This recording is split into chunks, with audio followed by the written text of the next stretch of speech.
BJP सबसे बड़ी party है और नरेंद्र मोदी इस वक्त दुनिया के सबसे पॉपुलर लीडर हैं। बीजेपी इकलौती ऐसी पार्टी है जो 400 सीट जीतने का नारा लगा सकती है। बाकी पार्टियां 272 सीटों का नारा भी नहीं लगा पा रही हैं। जानते हैं क्यों? बीजेपी आज जहां है उसके पीछे 44 साल की तैयारी है। 2024 में चमत्कार इसीलिए होगा क्योंकि बीजेपी और आरएसएस की ज्वाइंट फोर्स इसके लिए दिन रात लगी हुई है, मेहनत कर रही है। बीजेपी और कांग्रेस में बेसिक फर्क क्या है वो जानिए। आज से 40 साल पहले 1984 के इलेक्शंस में कांग्रेस ने 414 सीटें जीती थीं। बीजेपी इस वक्त महज 2 सीटों पर थी। आज 2024 में जब चुनाव हो रहे हैं तो ममता बनर्जी भी ये कह रही हैं कि कांग्रेस 40 सीटों से भी नीचे जा सकती है। 400 सीटों की सीढ़ी दरअसल है क्या, ये आपको बताएंगे इस रिपोर्ट में। मोदी प्लस मंदिर प्लस मंडल प्लस कमंडल।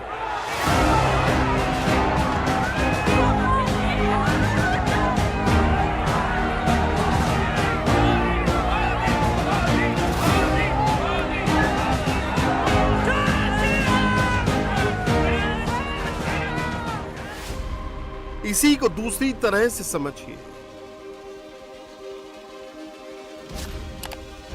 Modi plus Ram plus Karpoori Thakur plus Lal Krishna Advani.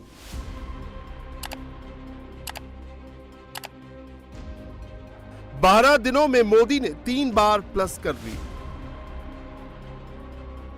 Modi vote में राम वोट जुड़ा, फिर उसमें मंडल वोट ऐड किया और आज मोदी ने कमंडल वोट प्लस कर लिए।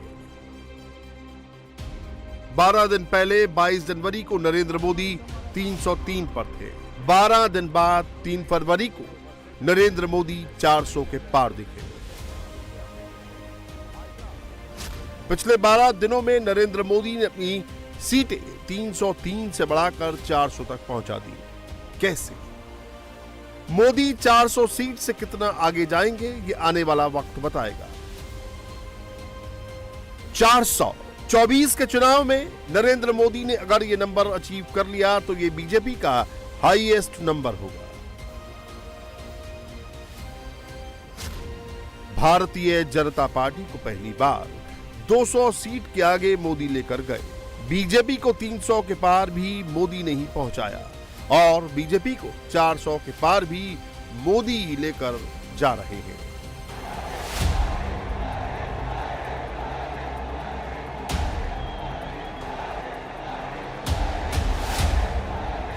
2014 में 200 प्लस, 2019 में 300 प्लस और 2024 में 400 प्लस। जो कभी नामुमकिन लगता था उसे मोदी मुमकिन कर रहे हैं। जो पार्टी कभी 2 सांसदों वाली पार्टी थी वो 400 तक जा रही है। जो पार्टी कभी 400 सांसदों वाली पार्टी थी वो घटकर 40 तक आ गई है। कांग्रेस और बीजेपी का ग्राफ एकदम उल्टा है। बीजेपी और कांग्रेस दोनों में जनरेशन चेंज हुआ है। बीजेपी में अटल और आडवाणी के बाद उनके चेले के हाथ में कमान है। कांग्रेस में भी जनरेशन चेंज हुआ है। राजीव और सोनिया गांधी के बाद उनका बेटा पार्टी चला रहा है। एक पीढ़ी और 400 सीटों की सीढ़ी। जो लोग पूछते हैं कि मोदी को क्यों नहीं हराया जा सकता और राहुल से ये काम क्यों नहीं हो सकता, उनको ये नंबर देख लेना चाहिए। सोचिए, राहुल गांधी के सामने मोदी मोदी का नारा लग जाता है और राहुल कुछ नहीं कर पाते।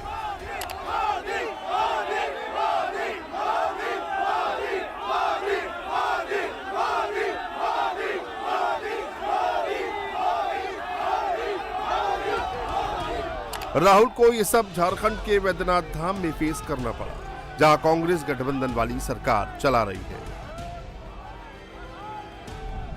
ये लड़ाई सिर्फ किसी के लिए नहीं है, ये लड़ाई है देश के डेमोक्रेसी को बचाने का, देश के लोकतंत्र को बचाने का, देश के संविधान को बचाने का ये लड़ाई है। अगर इस लड़ाई में अगर आप फेल हो गए तो परमानेंटली समझो आप मोदी के गुलाम हो जाएंगे। चुनाव से पहले मोदी सारे मसाले डाल रहे हैं। देश में इस वक्त एक साथ 4 चीजें चल रही हैं। चारों का चुनाव पर गहरा असर पड़ेगा।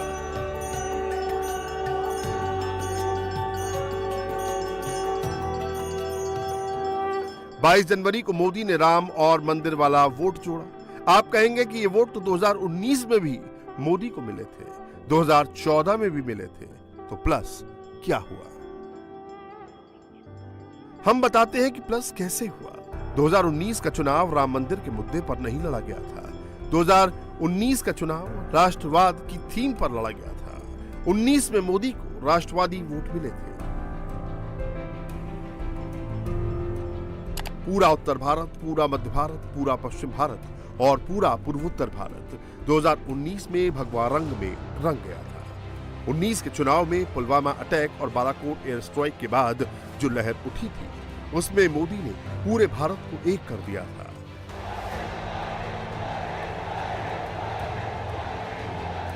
जम्मू से लेकर कर्नाटक के मैसूर और कामराजनगर तक बीजेपी राष्ट्रवादी वोट से जीती थी।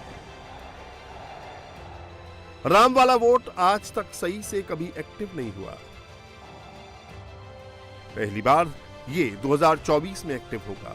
लेटेस्ट सर्वे के मुताबिक सिर्फ बीजेपी और एनडीए के समर्थक ही नहीं, बल्कि इंडिया अलायंस के सपोर्टर भी कह रहे हैं कि 24 में राम के नाम पर वोट पड़ेगा। एनडीए के 65% समर्थकों ने माना कि 24 में सबसे बड़ा मुद्दा राम मंदिर का होगा। मोदी विरोधी इंडिया अलायंस के 47% सपोर्टर्स ने माना कि 24 में राम लहर चलेगी। कुछ दिन पहले अमेरिकी रिसर्च एजेंसी प्यू रिसर्च ने भारत के हिंदू वोटरों पर एक सर्वे किया था। अयोध्या में भयंकर ठंड में रामलला के दर्शन के लिए रोजाना लाखों भक्त जमा हो रहे हैं। जो लोग ये पूछते हैं कि रामलला की प्राण प्रतिष्ठा से क्या बदला है, उनको इस रिसर्च के डेटा को देख लेना चाहिए। प्यू रिसर्च सर्वे के मुताबिक देश के 84% हिंदू ये मानते हैं कि धार्मिक अस्मिता जिंदगी की बहुत जरूरी चीज है। उत्तर भारत में ऐसा मानने वाले ज्यादा हैं, मगर दक्षिण भारत में भी 69% लोगों की यही मान्यता है। राम पूरे भारत के हैं। मोदी ने प्राण प्रतिष्ठा से पहले दक्षिण के राम मंदिरों की तीर्थ यात्रा की तो बहुत कुछ सोच करके ही की थी। प्यू रिसर्च सर्वे के मुताबिक 2019 के लोकसभा चुनाव में देश के 49% हिंदू वोटरों ने मोदी के लिए वोट किया। हिंदी और हिंदू होने के महत्व देने वाले 60% हिंदू वोटरों ने बीजेपी को वोट दिया। बीजेपी के 55% वोटरों को लगता है कि हिंदू होना भारतीय होने के लिए सबसे महत्वपूर्ण है।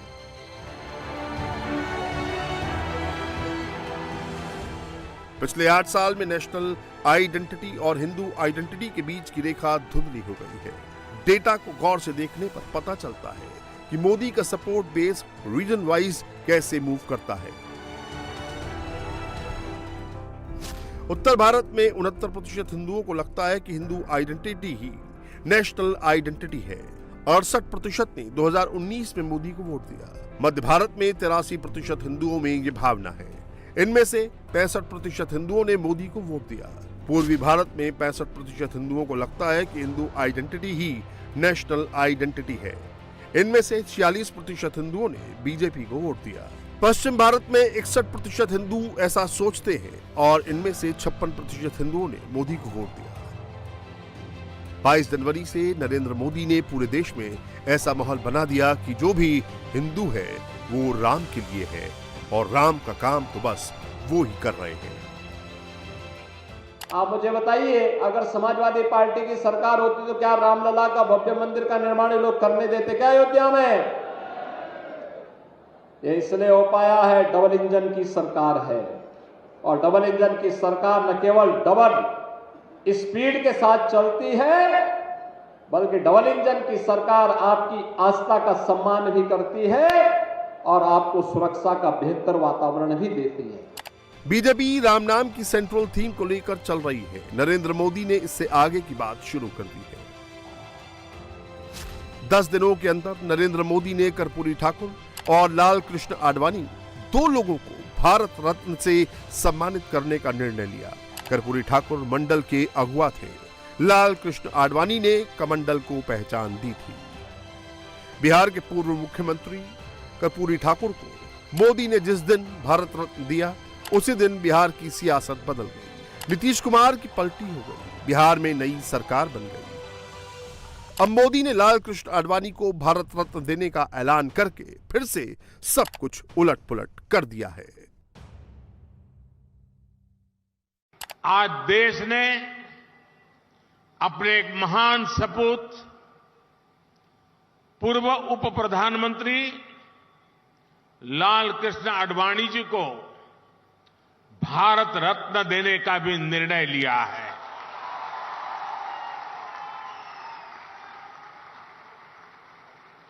भारत के उप प्रधानमंत्री, गृह मंत्री एवं सूचना प्रसारण मंत्री के रूप में और दशकों तक एक निष्ठावान, जागरूक सांसद के रूप में आदरणीय आडवाणी जी ने देश की जो सेवा की है वो अप्रतिम है। आडवाणी जी का ये सम्मान इस बात का प्रतीक है कि राष्ट्र की सेवा में अपना जीवन खपाने वालों को राष्ट्र कभी भुलाता नहीं है। मेरा सौभाग्य रहा कि लाल कृष्ण आडवाणी जी का स्नेह, उनका मार्गदर्शन मुझे निरंतर मिलता रहा है। अपने गुरु को गुरु दक्षिणा देने का इससे बेहतर समय दूसरा नहीं हो सकता था। आडवाणी ने कमंडल के थॉट से बीजेपी का कमल खिलाया था। मोदी ने राम मंदिर बनाकर उस कमल को पूजा के स्थान पर रख दिया। पार्टी कैसे जीतती है, पार्टी कैसे बनती है, पीढ़ी दर पीढ़ी, सीढ़ी दर सीढ़ी नरेंद्र मोदी करके दिखा रहे हैं। पार्टी कैसे हारती है, पार्टी कैसे टूटती है, कांग्रेस में ये काम राहुल गांधी करके दिखा रहे हैं। শুনুন, আমরা কংগ্রেসকে বলেছিলাম 300 আসন একা লড়ো, আমরা সবাই মদত করব। আর 243টা আসন সব রিজিওনাল পার্টিকে দিয়ে দাও, যারা যেখানে স্ট্রং তারা লড়ুক, সেখানে তুমি মাতব্বরি করবে না। হলো হলো না? প্রথমেই চলে এলো বাংলায়, ভাবলো এখানে মুসলিমদের একটু সুশ্রী দিই, প্রথমেই চলে এলো বাংলায়। এটা হতে পারে না। শুনুন, এখনো হিম্মত করে বলি, লড়তে যদি পারে বিজেপিকে কেউ, বাংলা পারে, তৃণমূল কংগ্রেস পারে, আর আমরাই পারি সমস্ত রিজিওনাল পার্টিকে ঐক্যবদ্ধ করে এক জায়গায় দাঁড়াতে। কংগ্রেস তুমি তো একা পারবে না, তুমি 40টা সিট পাবে কিনা আমরা জানি না। हिंदू वोटर यानी देश का 80% वोटर क्या जाति के बंधन तोड़कर एक साथ वोट करेगा? ऐसा पहले कभी नहीं हुआ। क्या 50% हिंदू वोट भी एकजुट हो सकता है?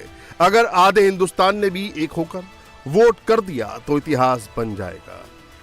इंडिया टीवी CNX सर्वे में हमने इस पर सवाल पूछे थे, आखिर किधर जा रहा है हिंदू वोट?